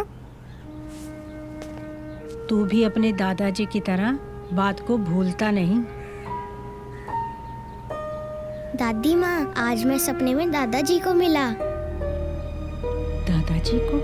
हाँ, वो दिल्ली चांदनी चौक में रहते हैं। उन्होंने वहाँ बहुत बड़ा महल बनाया है। हाँ, और महल का रंग सफेद है। हाँ हाँ, सफेद ही है। गल सुनो, तुम दोनों ने एक ही सपना कैसे देख लिया? ये छोटू शैतान है माँ, इसने छिपकर मेरे सपने को देखा होगा। दादी माँ, पहले मैंने बताया ना आपको, इन्होंने छिपकर मेरा सपना देखा है। चल बता, वहाँ और कौन कौन था? अजीत वीर जी और जुझार वीर जी। हाँ, ये बिल्कुल ठीक कहता है माँ जी। अजीत वीर जी और जुझार वीर जी भी वहीं रहते हैं। जुझार वीर जी ने तो कत्का छोड़ दिया और आजकल वो तलवारबाजी सीखते हैं। हाँ दादी माँ, और अजीत वीर जी ने मुझे कहा कि सरहद के इलाके में कुछ दीवारें बहुत पुरानी हैं, बाबर से भी पहले की। तुम और फतेह सिंह ध्यान से खेला करो, कहीं कोई दीवार तुम दोनों पर ना गिर पड़े। ना पुत्र, शुभ शुभ बोला करो। इस तरह के बुरे अल्फाज नहीं जुबान से निकाला करते। हे वाहिगुरु, सुख रखें।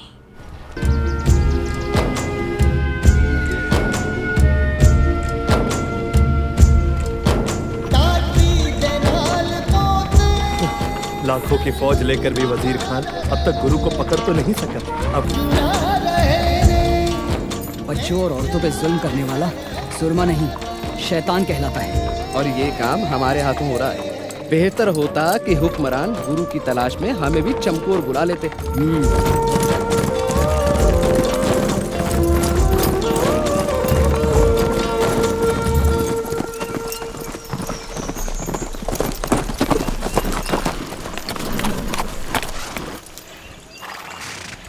ओए, तुम कहाँ जा रहे हो? अगले गांव किसी को मिलने जा रही हूँ। क्या नाम है तुम्हारा? भागो, बीबी भागो। तुम में से किसी ने अनंतपुर वाले गुरु को देखा? हाँ, दिन रात देखती हूँ। अभी अभी देखा। कहाँ? तू भी अपनी आंखें बंद करके ध्यान लगा, तुझे भी गुरु साहब दिखेंगे। ओए सिखड़िए, तुझे ये तलवार दिखाई देती है? अगर कुछ पता है तो बता, हमें उसे गिरफ्तार करने का हुक्म हुआ है। पहले 2 गज तो छलांग मार ले, फिर 6 गज भी मार लेना। क्या मतलब है तेरा? पहले गुरु के सिंगनी को तो पकड़ कर दिखा, फिर गुरु को भी पकड़ लेना।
देने वालों, जाओ, गीदड़ों की तरह अपने घरों में छिपकर बैठ जाओ।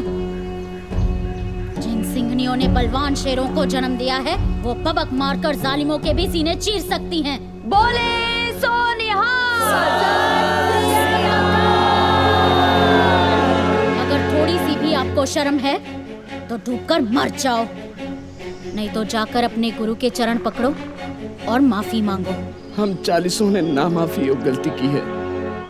साहिब मेरा नीत नवा, सदा सदा दातार, मेरा दातार तो बख्शनहार है। माता जी, हमें उस दातार परम कृपा निधान जी के चरण शरण ले जाओ। जरूर लेकर जाऊंगी, मैं तुम्हें उनसे मिलवाऊंगी। दिल जब अंतर्ध्यान होकर अपनी आंखों से देखता है तो मुझे अपने गुरु के साक्षात दर्शन होते हैं। हमारी उनसे मुलाकात जल्द होगी।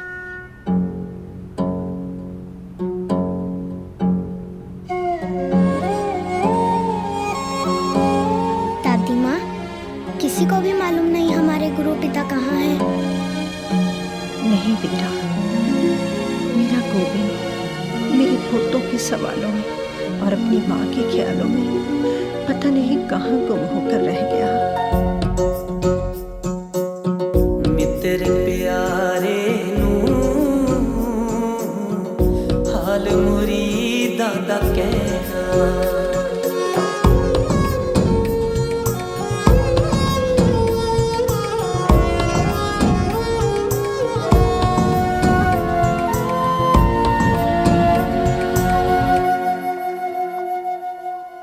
तुद बिन रोग रजाइयां दा ओढ़न, नाग निवासां दे रहना, नाग निवासां दे रहना। मित्र प्यारे हाल मुरीदां दा कहना।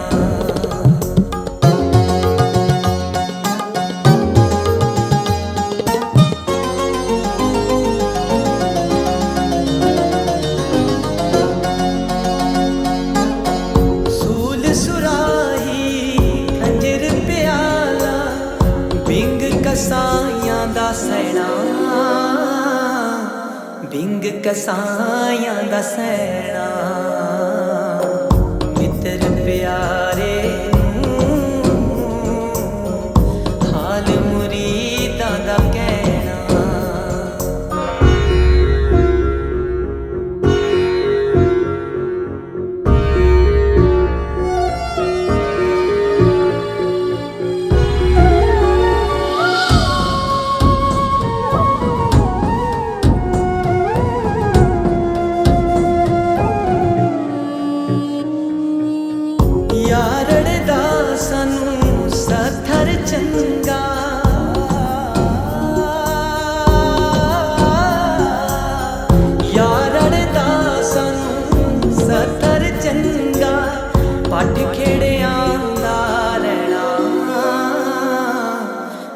खिड़ियां दा रहना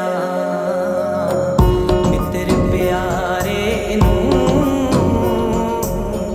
हाल मुरीदां दा कहना।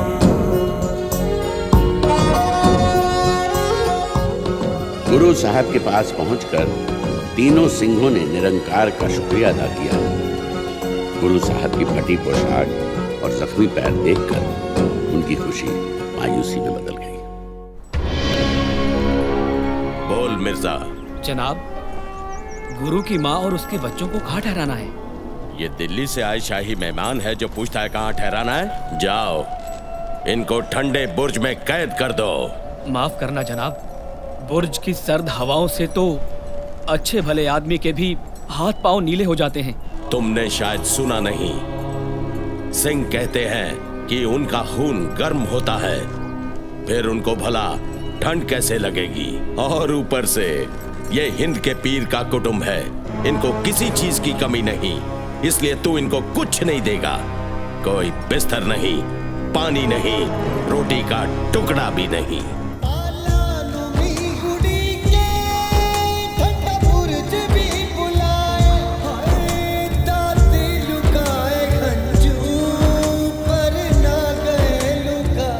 दादी माँ, गुरु पिता की माता होकर आपकी आंखों में उदासी। इधर देखो, हम उनके बच्चे हैं, हम तो बिल्कुल भी नहीं घबराए। और आपने ही तो हमें सिखाया है कि अकाल पुरख का भाणा मीठा करके मानना चाहिए। फतेह सिंह, चल दादी को याद कराएं। अकाल पुरख जो करता है ठीक करता है, उसके हुक्म बिना तो पत्ता भी नहीं हिलता। उसके बुरे काम में भी अच्छाई होती है, पर हम उसे समझ नहीं पाते, इसीलिए उसको भुलाने की गलती कर बैठते हैं और दुख पाते हैं। अगर मेरी बातें तुमको इस हद तक याद है मेरे बच्चों, तो फिर मैं कभी नहीं भूलूंगी कि तुम मेरे शेर पुत्र के लाल हो और मैं उसकी माँ। हुजूर, मिर्जा जी, मैं छोटी सी अर्ज करना चाहता हूँ, बुरा मत मानना। मैं उसके लिए आपको कुछ भी देने के लिए तैयार हूँ। कुछ भी देने के लिए तैयार है मोती? तो फिर हम भी कुछ भी सुनने के लिए तैयार हैं। मिर्जा जी, मैं गुरुजी की माता और उनके बच्चों के लिए ये दूध ले जाना चाहता था। ठीक है, मलाई मुझे दे जा और दूध तू ले जा।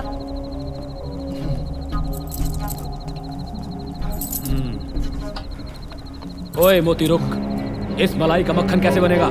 चल वापिस। खान साहब, आज मेरे पास यही है, कल मैं अपनी घरवाली के सारे गहने ले आऊंगा। चल गहने ले आएगा। हाँ। वो तो आज के हिसाब में गिने जाएंगे, कल के हिसाब में क्या देगा? कुछ तो करूंगा ही। कल गहने याद से ले आना, जा। हे वाहेगुरु, माता जी और बच्चों की सेवा देने का तेरा लाख लाख शुक्र है। माता जी, आपके और बच्चों के लिए दूध लेकर आया हूँ। मोती की ये छोटी सी सेवा कबूल कर लो। हाँ।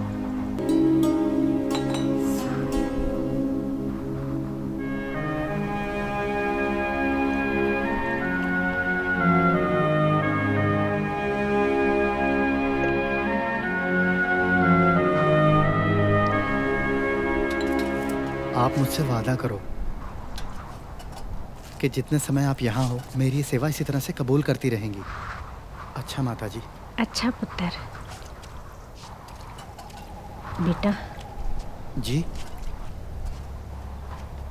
तुझे मेरे बेटे गोविंद की कोई खबर है? वो तो अंतर्यामी है, सबकी खबर रखते हैं, फिर उनकी खबर भला मेरे जैसे मामूली इंसान को क्या होगी। बस इतना सुना था, चमकौर में भयंकर युद्ध हुआ, नतीजा क्या निकला पता नहीं।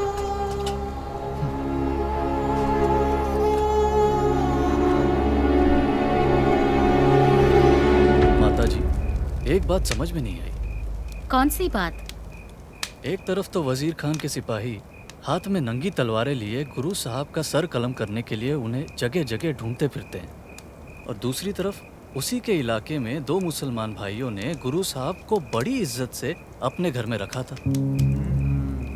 बंदे बड़े नेक हैं। नेक हैं और अनेक हैं। अनेकों उनके भगत हैं, सैकड़ों उनकी फौज में सिपाही हैं। कईयों को तो गुरु साहब ने अपनी फौज का मुखिया तक बना रखा है।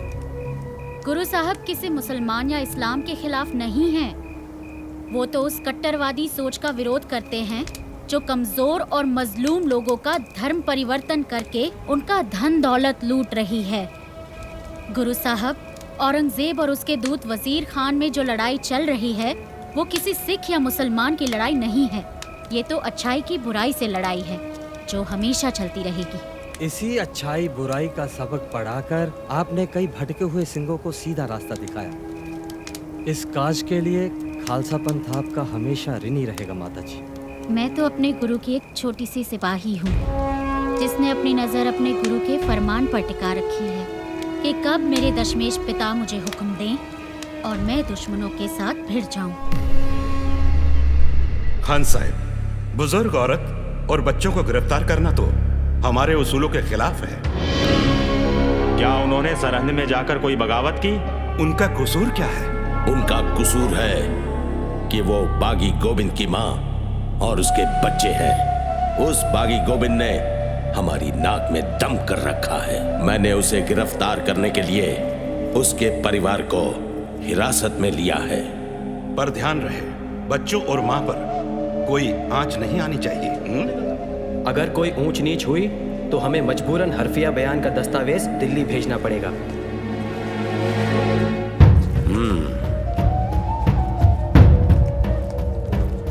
काजी साहब, कुछ करो। पर मेरे हाथों में कुछ तो दीजिए। बाकी उनका बाप है, बच्चे तो नहीं जो मैं उनकी सजाए मौत का फतवा आपके हाथों में रख दूं। ये मौका हाथ से नहीं जाना चाहिए। एक ही तरीका है, ना आपको फतवा लेने की जरूरत पड़ेगी और ना ही मुझे देने की। क्या? और आप गोविंद से भी अपना बदला ले पाएंगे। वो कैसे? अगर बच्चों से हमारा धर्म कबूल करवा लिया जाए तो। जब उसकी औलाद ही हमारा धर्म कबूल कर लेगी तो उस गुरु के लिए इससे बड़ी कोई और हार हो नहीं सकती। लेकिन मैं अपने बच्चों के साथ क्यों नहीं जा सकती? बेकार की जिद मत करो माताजी। हमें तो जैसा हुक्म मिला हम वैसा ही कर रहे हैं। चलो चलो, तुम क्यों वक्त बर्बाद कर रहे हो? बच्चों को लेकर चलो।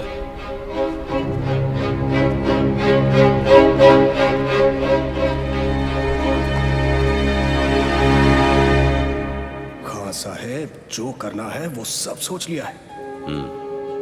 आप देखना, जैसे आप चाहते थे वैसे ही होगा। बड़ा दरवाजा बंद और छोटा खुला है।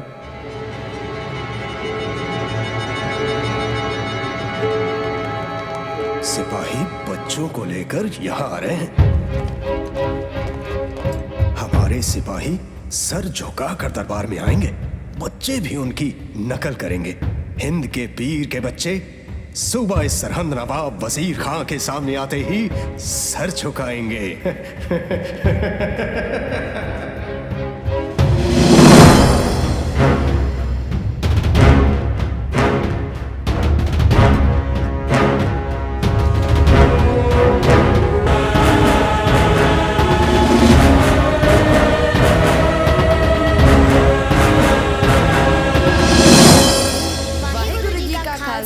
वाहेगुरु जी की फतेह। ये इन बच्चों ने क्या कहा? भाई यहाँ आकर तो हर कोई सलाम करता है। भाई, बच्चों से बहुत बड़ी गलती हुई है। ये सरहंद के नवाब वजीर खां का दरबार है। यहाँ आकर कोई भी शख्स किसी गुरु की फतेह नहीं बुला सकता। चलो बच्चों, नवाब साहब से माफी मांगो और अदब से सर झुकाकर सलाम करो।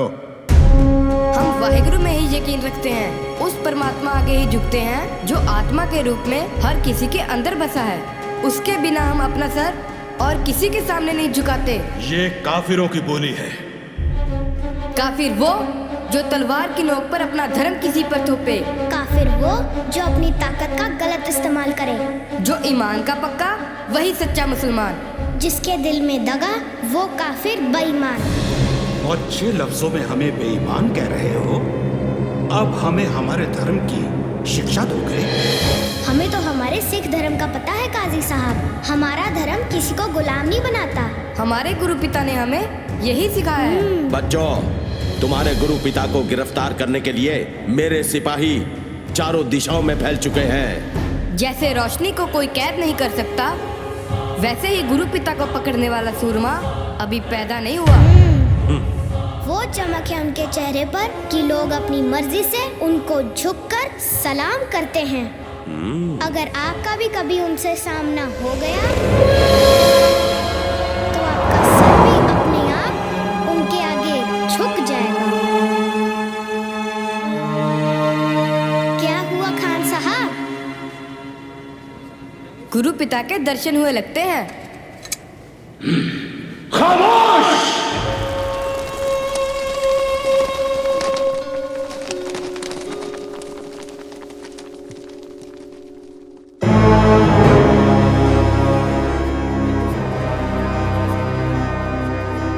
बच्चों, अब तुम हमारे पास रहो। मैं वादा करता हूं कि तुम्हारी हर जरूरत पूरी की जाएगी। वैसे भी अब तुम जाओगे कहां? शायद तुम्हें पता नहीं कि अनंतपुर उजड़ चुका है। तुम्हारे पिता को हमने पकड़ लेना है। तुम्हारे दोनों बड़े भाई अजीत और जुझार चमकौर की लड़ाई में मारे जा चुके हैं। आपका क्या यकीन करना, आपकी तो नीयत ही ठीक नहीं है खान साहब। बिना किसी जुर्म हमें बुर्ज में कैद किया हुआ है। खान साहब बिल्कुल ठीक कह रहे हैं बच्चों, इनका धर्म कबूल करो, नहीं तो अपने भाइयों की तरह मारे जाओगे। हमारे धर्म ने हमें मरना पहले सिखाया है, इसलिए हमें मौत का डरावा मत दो। बच्चों, मौत की नहीं, जिंदगी की बात करो। तुम जो चाहोगे वही मिलेगा। रहने के लिए ऐशो आराम और महल, राजकुमारों की तरह ठाठ बाट। और अगर मैं कुछ भूल रहा हूँ तो तुम मुझे याद करवा देना। हा? याद दिलाता हूँ, वो याद दिलाता हूँ जो मेरे दादाजी गुरु तेग बहादुर जी ने कहा था उन कश्मीरी पंडितों को, जिन्हें उनके धर्म परिवर्तन के लिए मजबूर किया जा रहा था। दादाजी ने कहा था उन जालिमों को कहो पहले गुरु का धर्म बदलो, अगर गुरु ने धर्म बदल लिया तो तुम सब भी खुशी खुशी धर्म बदल लोगे। हाँ हाँ याद है। तो फिर जिनके दादाजी ने किसी का धर्म बचाने के लिए अपना शीश दे दिया, आप उनके पोतों को अपना धर्म कबूल करने के लिए कह रहे हो? सोच लो, कहीं कोई गलती तो नहीं कर रहे। उसकी ही विधवा, मतलब तुम्हारी दादी अभी जिंदा है। अब क्या करना है? जाओ उसके साथ मशवरा करो, कल तक की मोहलत है। वाहेगुरु जी का खालसा, वाहेगुरु जी की फतेह। ये तो बड़े बड़ों को चुप करा देंगे। ये बच्चे हैं, ये अफलातून। हाजिर हो।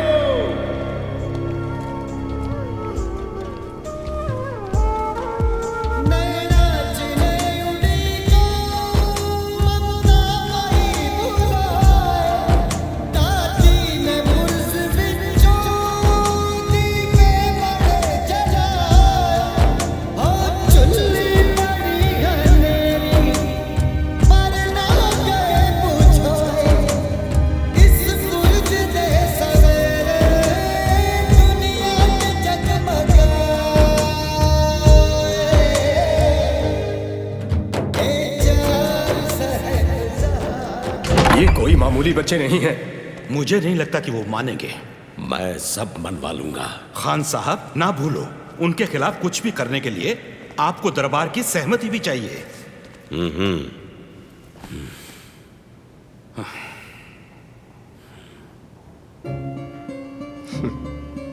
जनाब, मेरी सोच की तारीफ करना। कल आप दरबार में नवाब मलेर कोटला को बुलाएं। क्या कहा? उसका भाई खाजर खान सिंघों की झड़प में रोपर के पास मारा गया था और उसके दूसरे भाई निहार खान को सिंघों के गुरु ने अपने हाथों से चमकौर की लड़ाई में मारा था। ये हमने पहले क्यों नहीं सोचा? मेरा काम तो उसी ने ही कर देना है। अरे भाग्यवान, माता और बच्चों के लिए दूध लोटे में डाल दिया। थोड़ा और कर लेने दो। मैंने आज खजूर और इलायची भी डाले हैं। आपने छीकू में रखे गहने उठा लिए?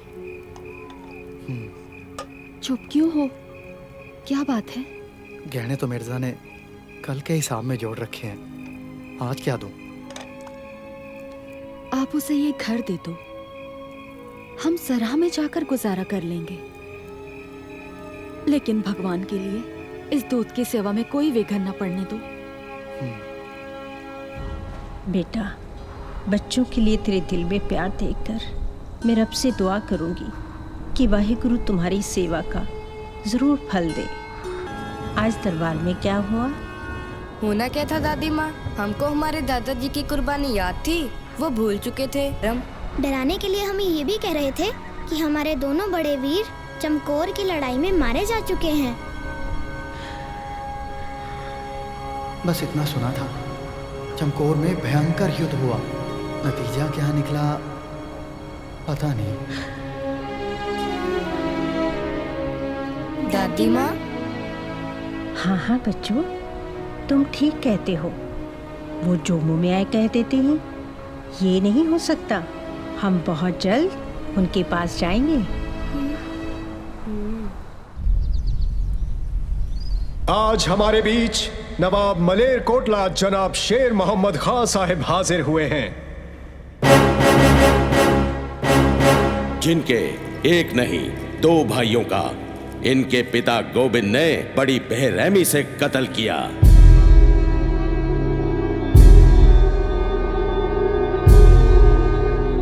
तुम्हें पता है तुम्हारे पिता ने नवाब साहब के भाइयों का कत्ल क्यों किया था?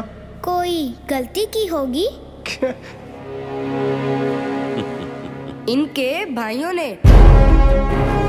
इतने छोटे बच्चे और इतनी बड़ी जुबान, इतना बड़ा वजीर और ऐसे नीच काम, भरे दरबार, शरेआम। गुस्ताखी की सजा मौत है। सजा मंजूर है पर झुकना कबूल नहीं। तुम्हें मौत से डर नहीं लगता? आपको खुदा से डर नहीं लगता? जुबान संभाल के बोल, बेखौफ। बेखौफ जीते हैं, बेखौफ ही मरते हैं। क्योंकि हम गुरु के सिंह हैं। सिंह? हाँ, सही काम करने वाला बंदा सिंह होता है। किसी की आंसू पोंछकर उसे खुशी देने वाला बंदा सिंह है। कमजोर की ताकत बनने वाला बंदा सिंह है। इंसाफ के लिए जिंदगी दांव पर लगाने वाला बंदा सिंह है। ओए सिंहो, इनके भाई इंसाफ की लड़ाई लड़ते थे जब तुम्हारे पिता ने युद्ध में उनका कत्ल किया। युद्ध में ना? उसे कत्ल नहीं, कुर्बानी कहते हैं। आप उसे कत्ल कहकर इनके शहीद भाइयों की मौत का अपमान कर रहे हो। लफ्जों के जाल बिछाकर तुम अपने बागी पिता के गुनाहों पर पर्दा नहीं डाल सकते। उसके गुनाहों की सजा तुम्हें जरूर मिलेगी और वो सजा खुद नवाबे मलेर कोटला तय करेंगे, जिनके तुम गुनहगार हो।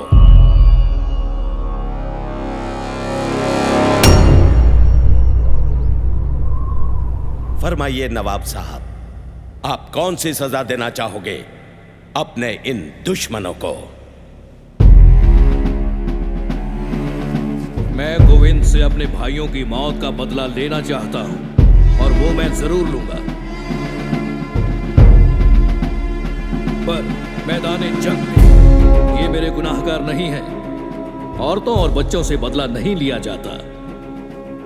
मैं चाहता हूं इंसानियत के नाते गोविंद की मां और उसके बच्चों को रिहा कर दिया जाए।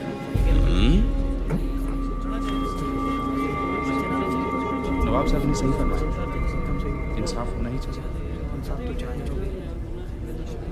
नवाब साहब, आपने आज साबित कर दिया कि एक अच्छा इंसान ही सच्चा मुसलमान हो सकता है।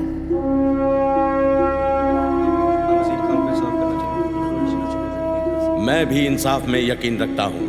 नवाब साहब की मर्जी और आवाम की ख्वाहिश के मद्देनजर हम इनको आजाद भी कर देंगे, पर मैं इनसे ये तो पूछ लूं कि ये आजाद होकर क्या करेंगे? वही करेंगे जो हमारे गुरु पिता कर रहे हैं और जो सिंघों की आने वाली नस्लें करेंगी। क्या? आखिरी सांस तक जुल्म और बेइंसाफी के खिलाफ लड़ेंगे। वो कैसे है? हम अपने गुरु पिता के सिंहों को फिर से इकट्ठा कर फौज तैयार करेंगे। सुना आपने? सुना आप सबने? इनके बागी इरादे। जो इनका बागी बाप हमारे साथ कर रहा है, वही ये बागी बच्चे करना चाहते हैं। अब बताओ दरबार में बैठे काजी और वजीरों कि मुगलिया सल्तनत के इन बागियों के बारे में आपकी क्या राय है? खां साहब, अब तो सबकी राय एक ही है। सांप के बच्चे सांप ही होते हैं। सच्चानंद, जुबान को लगाम दो। मजलूमों के वो दोस्त हैं, नेकी उनकी पहचान है। शीश झुकाकर आदर कर, गुरु गोबिंद सिंह उनका नाम है। शुक्र कर हम आपके कैदी हैं, नहीं तो कसम गुरु पिता की अब तक तुम्हारा सर कंधे से गिर चुका होना था। मैं और कुछ नहीं सुनना चाहता। बागी गुरु के बागी बच्चों, हमारा धर्म कबूल करो या बेरहमी से मरने के लिए तैयार हो जाओ। पहला मरण कबूल, जीवन की छड़ आस, हो सबना की रहन का, तो आओ हमारे पास। काजी साहब, फतवा। मेरा फतवा तैयार है खान साहब।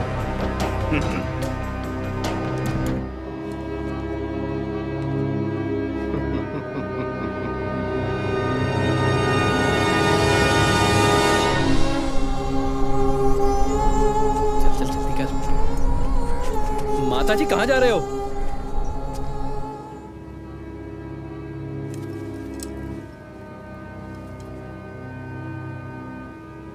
इनको जिंदा दीवार में चिनवा दिया जाए।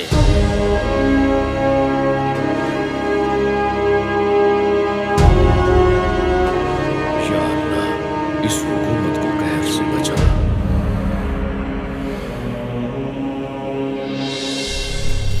माता जी, बस बस, और आगे नहीं, चलो हमारे साथ। काजी ने फतवा दे दिया है कि कल दोनों बच्चों को जिंदा दीवार में चुन दिया जाएगा। पर बच्चों के चेहरों पर बिल्कुल भी अफसोस नहीं। लगता है उनको फतवा समझ में नहीं आया। नया तरीका ढूंढा है सुबह सजा देने का। वो सुना तूने? हाँ हाँ, बच्चों को फंसाया गया है। मियाँ, ये गुनाह है, जुल्म है। सरहद की धरती पर कहर बरसेगा। नवाब साहब, बच्चों को दीवार में चिनने के लिए कोई मिस्त्री तैयार नहीं हो रहा, पर हाँ, अपनी कैद में सजा काट रहे दो चोर भाई, शासन बेग और बाशन बेग, उनको मैं तैयार कर सकता हूँ। अगर हुजूर उनकी सजा माफ कर दे तो। जाओ, उनकी सजा माफ की। बहुत बेहतर हुजूर, बहुत बेहतर।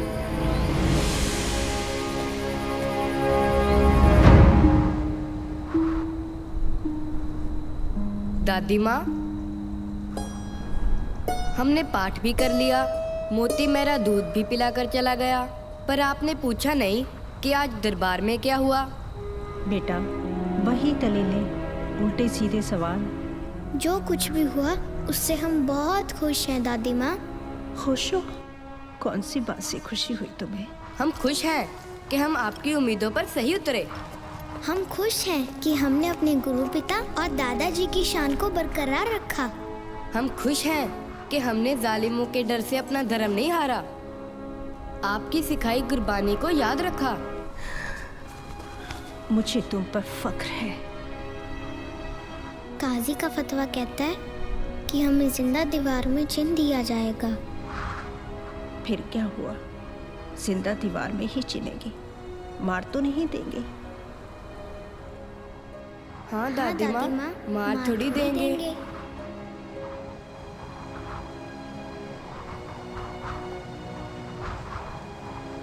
हम भी बच्चों वाले हैं। मैं नहीं चाहती कि कल को इतिहास के पन्नों पर सुबह सरहद का नाम मासूम बच्चों के कातिल के रूप में जाना जाए। आप चाहती हैं मैं उस बागी के बच्चों पर रहम करूं, जिसने मुगलिया सल्तनत की नाक में दम कर रखा है? मैं कुछ नहीं कर सकता।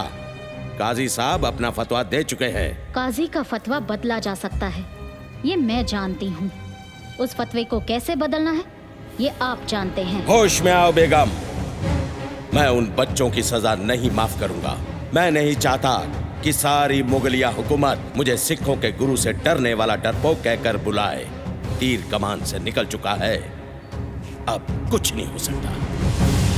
खुदा के लिए ऐसा मत कीजिए खान साहब, ये जुल्म है, ये जुल्म है।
ओ माता, बच्चे को तैयार कर, लेने आ रहे हैं, फतवा जारी करना है।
क्यों अपने दुश्मन खुद बन रहे हो बच्चों?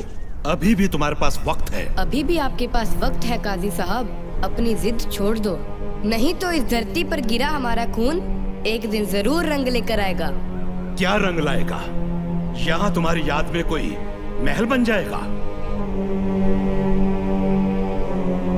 जल्लादों, इनको दीवार में चिन्हना शुरू करो।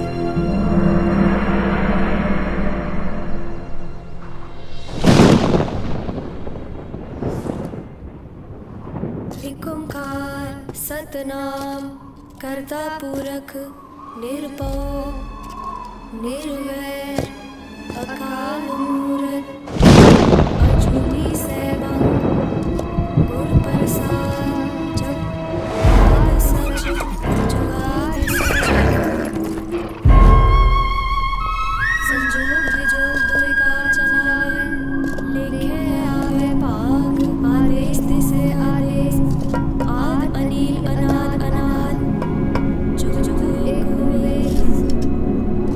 एका माई जुगत वे आई।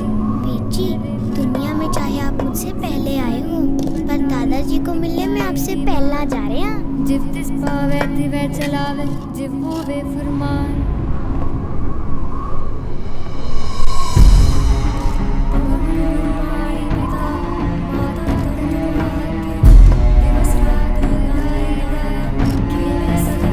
सोच लो, अभी भी बहुत कुछ हो सकता है।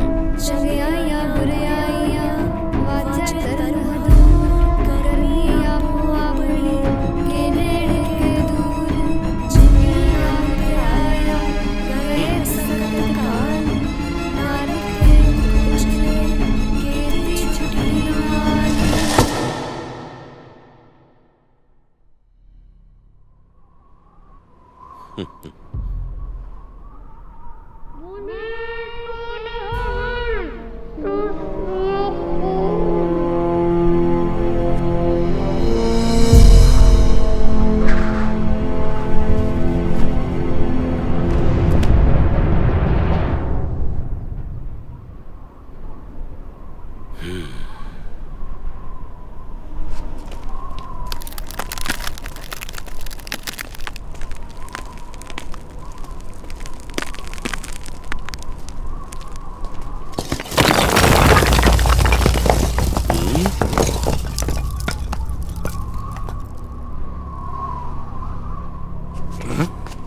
इन दोनों को बाहर निकालो।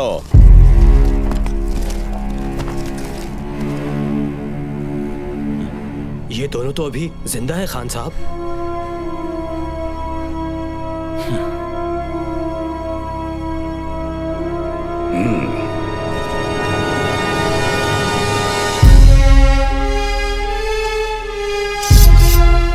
छोड़ो बच्चों को, छोड़ो।